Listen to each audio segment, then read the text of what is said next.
In Bavaria, the year 1786, acting on a tip from an informer, police raided the home of a prominent attorney named von Zwack. They seized documents and letters revealing that he was a high-ranking member of an extensive conspiracy called the Order of the Illuminati. Over the centuries, forms of the word Illuminati, meaning the enlightened ones, have been used by many secret sects and occult organizations. Most prominent among these were the Illuminados of Spain, the Gueronnais of France, and the Roshania of Afghanistan. But these were concerned primarily with psychological and spiritual objectives, a proclaimed inner wisdom and mind mastery of the secrets of the universe. The conspiracy exposed in Bavaria was of an entirely different order. The Illuminati was founded on May 1st, 1776, by Adam Weishaupt, a professor at Ingolstadt University. Weishaupt obviously had been a serious student of the occult, for many of its bizarre features and symbols were incorporated into his organization. Weishaupt had been active in the Masonic lodges of Germany, and found in them the perfect vehicle for recruiting into his secret order, which he described publicly as the highest level of Freemasonry. The Illuminati was formally incorporated into the Masonic lodges at the Congress of Wilhelmsbad in 1780. It should be noted that Freemasonry in England and America historically is quite different. Its members are characterized by the highest standards of integrity. Nevertheless, it is a fact that from 1780 on, the Illuminati did flourish as a parasite on the highest levels of the Masonic movement in Europe, especially the Grand Orient lodges of France. There were 8 conspiratorial rings within rings, advancing from the outermost novice inward to Rex, or king. The king, of course, was Weishaupt himself, who had adopted the code name Spartacus. Those in the outer rings were told that the grand purpose of the order was to make of the human race, without any distinction of nation, condition, or profession, one good and happy family. But by the time the member had advanced to the level of presbyter, or priest, his oath of absolute secrecy and obedience had become deadly serious. Only then was he allowed finally to see the ultimate goal of the order.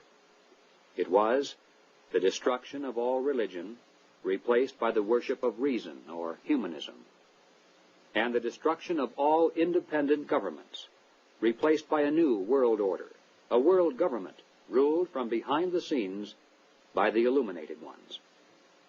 Needless to say, most members were never allowed to see these goals.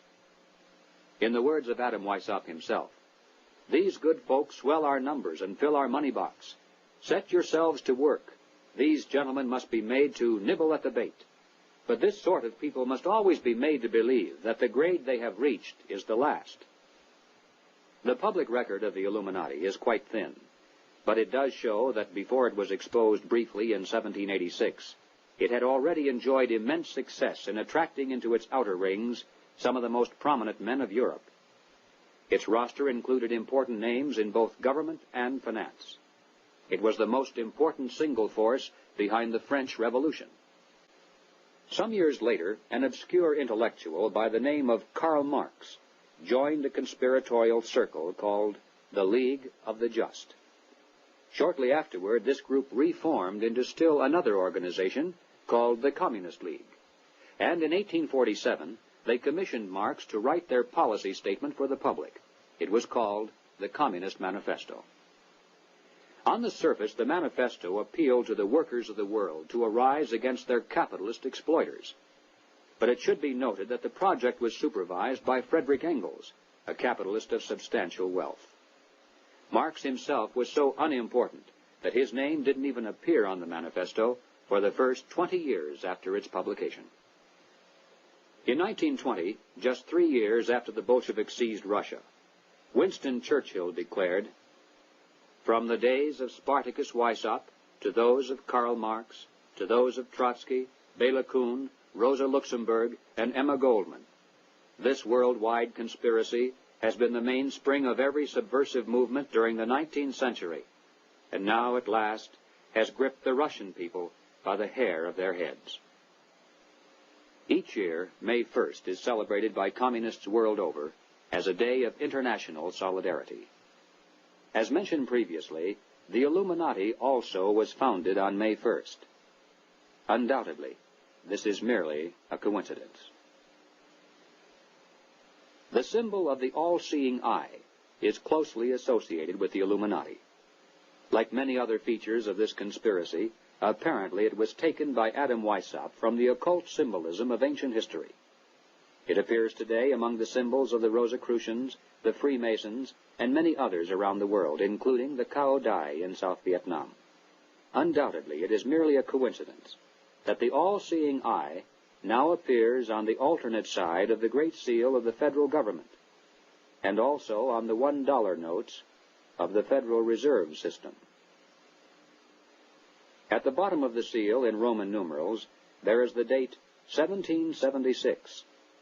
This, of course, is the year of American independence. Undoubtedly, it is merely a coincidence that it is also the year of the founding of the Illuminati.